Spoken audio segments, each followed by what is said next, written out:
Magic Treehouse Book Number 4, Winter of the Ice Wizard, by Mary Pope Osborne. Chapter 8, Return of the Eve. Jack and Annie walked through the front hall of the palace, past the ice clumps, and into the wizard's storeroom. The walls and floor glittered with brilliant cold light of dawn. "Uh-oh," said Jack. The wizard was waiting for them, and the two white wolves were sleeping on either side of his sword. Jack was confused.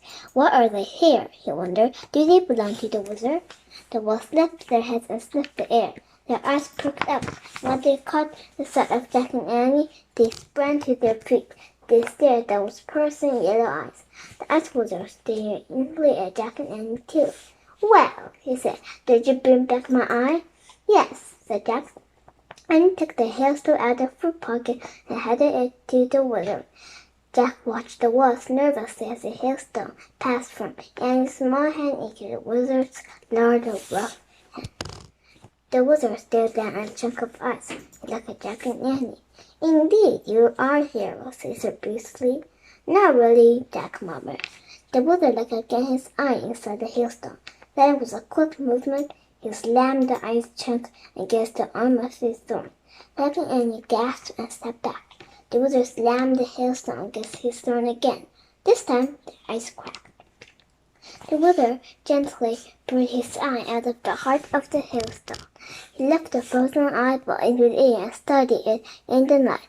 Then, with an eager cry, he ripped off his eye patch. Jack and Annie watched in amazement as the wizard fitted the eye in the stark, empty socket. Jack caught his breath. He was horrified, yet fascinated. He couldn't imagine someone just shoving an eye back into his head. The wizard slowly lowered his hand. He seemed to be holding his breath. He had two eyes, but the new one didn't move. It looked like if it was still frozen.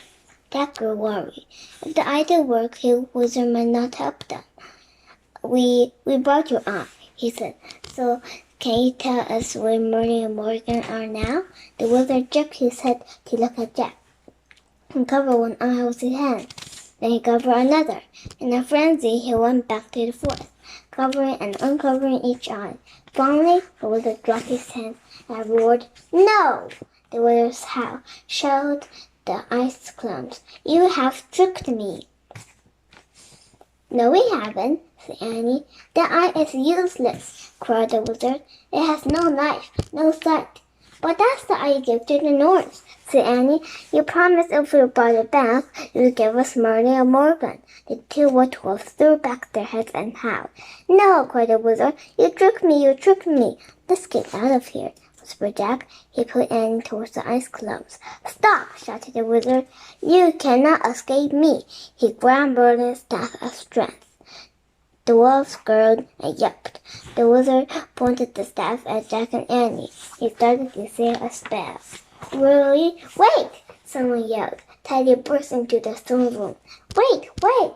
The wizard held his staff in the air. He stared wildly at Teddy.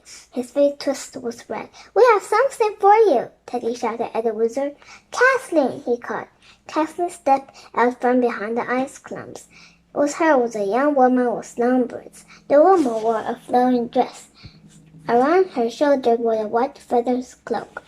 Her eyes rested on the wizard, and a radiant smile spread over her face. She began walking slowly towards the sword. The wizard lowered Merlin's staff of strength. He stared back at the young woman. All the color drained from his face. For a long moment he was still as a statue. Then an ice blue tear leaked out of his frozen eye and ran down his white cheek. Jack and Annie stood with Kathleen and Teddy. They all watched the young woman and the ice wizard gaze silently at each other. "Is she his sister, the Swan Maiden?" whispered Annie. "Yes," whispered Kathleen. The Swan Maiden spoke to the ice wizard in a strange language. "Well, even when." The wizard did not answer. Tears flowed gently now bounced from both eyes. "Well, even when," the Swan Maiden said again. "What's she saying?" Jack asked. "She is saying, 'I have come back to forgive you,'" said Kathleen. The wizard stood up. He walked down the steps of his throne. He gently touched the Swan Maiden's face, as if to make sure she was real. Then he answered her softly in the strange language. Well, oh, well. How did you find her? Jack asked Teddy. A seal took us under the ice to the easel of the swans, said Teddy. When we found her, I told her how much the wizard had missed her, said Kathleen. I also told her about the two of you and how you always helped each other. I told her she should return to her brother and be his friend again. The wizard and his sister kept speaking softly together in their strange language. Warm sunlight streamed through the palace windows. Annie stepped forward. Excuse me, she said. The wizard looked at her. My sister has returned home, he said with wonder. I can see with both eyes now. I can see perfectly. I'm glad, said Annie, but now you must give Merlin and Morgan back to us. The wizard looked at his sister. She nodded. The wizard held a Merlin's staff of strength. Use this to bring them back, he said. Hold it tightly and carry off for them. He gave the staff to Annie.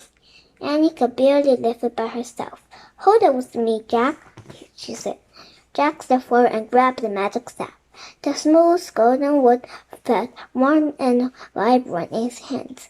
As they gripped the staff together, Annie threw back her head and called, Merlin and Morgan, come back! A long burst of blue light shot out at the end of the staff and flashed towards the two white wolves. Suddenly, Wolf eyes changed into human eyes. Wolf nose changed into human nose. Wolf mouth changed into human mouth. Wolf ears changed into human ears. Wolf paws into human hands and feet. Wolf fur into non-red cloaks. And two white wolves were gone, and the man and the woman stood in their places.